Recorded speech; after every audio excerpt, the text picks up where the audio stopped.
Welcome to Hopeless Romantic Society. Can I have your name and pronouns? Asha Cerise, she, her, her. Are you single? Yes. Why? I believe the more that I heal, the higher my standards are, Okay. and the less chance of finding love. That's what it's been seeming like. So what have you been surviving in love lately?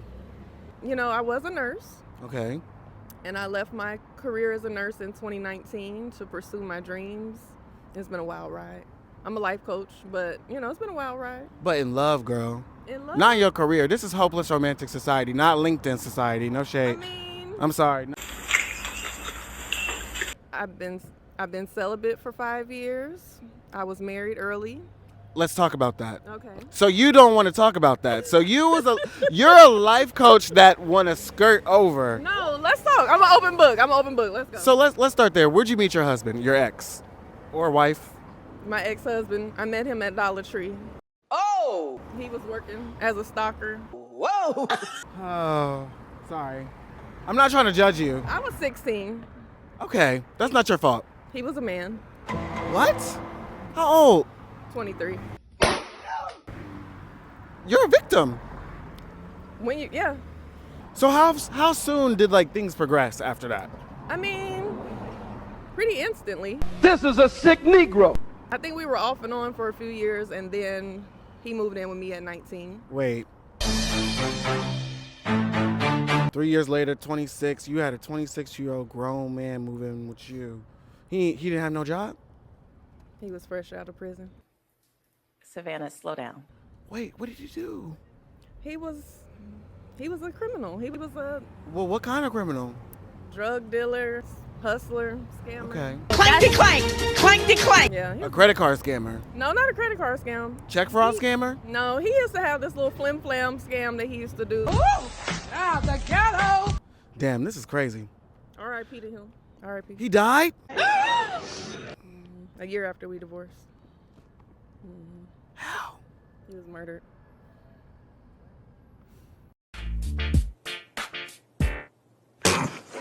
You handled that well?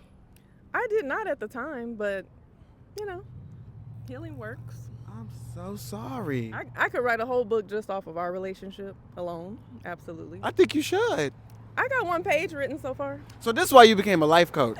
Absolutely. So, Because, yeah, okay, I'm glad. I know how to support the people with their journey of healing, self-love, self-discovery after heartbreak, domestic violence, Oh my God. all of the things, yeah. So you've been surviving for real Oh, yeah. grief. Absolutely. Damn. That's just a snippet. Well, what's the rest? Where do I start? That's a lot. Where do I start? How old are you? I'm 36. You look 28. Hey, You look good. thank you. Yeah. I'm so sorry. It's okay. I mean, I was 26, 25 when he passed, I think. Wow. How are you close to this family? No, not as much. My stepchildren, I had lots of stepchildren from that marriage. I still keep in touch with them, but no one else. I feel like I wish I would have broke that up because I don't want to talk bad about a dead man. He's loved. We good. He had 8 children. Oh my God. Or All 8 children was coming to your house? 4 to 5. Yeah. Oh, he didn't claim the other ones. See, 1 lived out of state. Okay. 1 was from a woman that he had 1 by. She has number 6, and then he cheated on me before we got married and gave her number 8. So she has 6 and 8. This is a sick Negro. She didn't like me, so she stopped letting the kids come around. So we would normally have number 2, 3, 4, and 5 were twins, and number 7.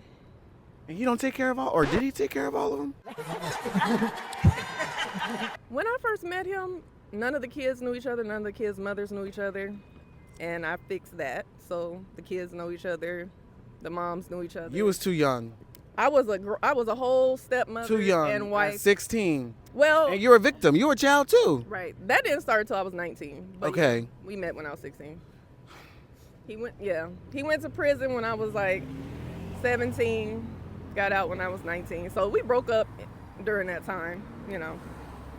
I dated guys that were more my age. But then we was, you start writing letters, you get those penitentiary promises and stuff, and yeah. So you know long distance relationships very well. That was the first one. Long distance relationships is like, where do you go to jail at? I mean, it wasn't that long. It was about 1 or 2 hours away, but I was hitting that highway every weekend. I wouldn't advise it. Why? Because, especially when you're young, like, why give your youth and your young good years going up and down the road to go to the prison, especially if it's not, how is it benefiting you? What's your sign? Big Leo. I'm really surprised by that, because usually Leos, they're a little self-centered, but... No, I'm an evolved Leo. Well, maybe we need you to unevolve just a little bit. That was damn near 20 years ago. Don't judge me. Okay, you're right. Don't judge me off of that. I feel like all my toxic stuff was pre-healing journey. So what you got to say to the girls that's out here in long distance relationships? Sorry. I mean, that type of long distance, when their man is locked up, you got to figure out you got to weigh the pros and cons, because what would Rihanna have done if A$AP Rocky got locked up? Would she have stayed? If he got them 24 or 28 years he was facing, do you think she should have held him down and did the bid with him? That's not my business. Wait. You wasn't putting money on his books, was you? I was. I was putting money on the books. I was putting money on my phone so I could receive calls. And I didn't hardly have any money. So I don't know. Yeah, that was teenage me. Damn. Still trying hard not to talk shit about the dad. Oh my God. I mean, say what you got to say. No, it's not good. Never mind. He's resting peacefully. Good. Sorry. He's resting peacefully. He good. Well, anything else you'd like to say to society? I feel like we should talk about some of the toxicity that I've been in since then. Okay, well, let's talk about that. But that was... Because you're scared to talk about him. It's just because I don't... you're not supposed to talk shit about the dad. That's not bringing good luck, like good or bad. I understand that. But it's the truth. They're facts. I love him. I send him, I have love for him. Well, what's been going on since then? So since then, it's been a lot of situationships. Okay. And now I'm anti-situationship. So you got to be intentional if you want to get with me. But my last situationship was the one that kind of catapulted me into my healing journey. What happened? I feel like everybody claims that they've been with a narcissist, but I really feel like this one in particular, like if you look up narcissist, he will definitely be the one right there. What was he doing? Like, did he ever hide you? Oh yeah, but in plain sight. He actually, I hate that people gonna know what I'm talking about, but he used to, not like that, not people, but the people that know him. He used to have poker games.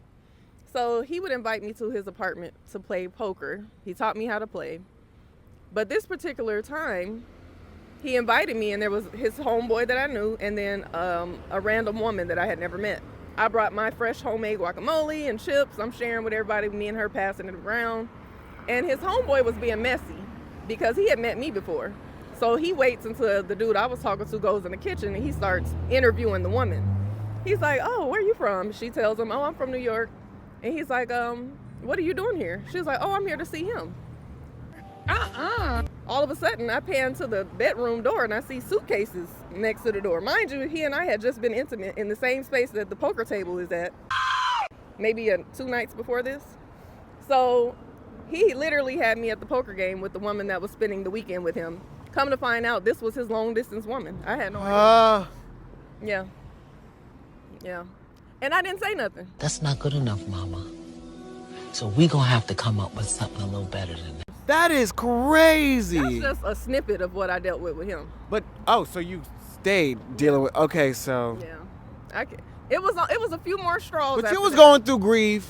Your husband had died. I was. And you was like, this not as bad as a nigga going to jail and dying. No, my bad, I'm sorry. You know what? And that was the other narcissistic thing he did, because I used to be an open book, and I told him all the things that I had been through with my ex-husband and some of my situations, and he would throw it up in my face. Like how? And he'll be like, "Well, I ain't doing this." Like using the things that I had been through or the trauma that I had been through as the baseline for how he could treat me. So Wow. you can't let nobody do that either. I'm sorry. I've gotten over it, but it happened. Can I give you a hug? Okay. This was all in Atlanta? No. Where was this? The situationship was in Atlanta. The marriage was in Colorado. That's where I grew up. It was a white man? No, he was half black, half Asian, half Korean. From Mississippi country. Yeah. That's DEI right there. I'm sorry. Well, anything else like to say to society? Make sure you go on your healing journey and get to know who you are before you get into these relationships, so you won't have nobody making you look foolish.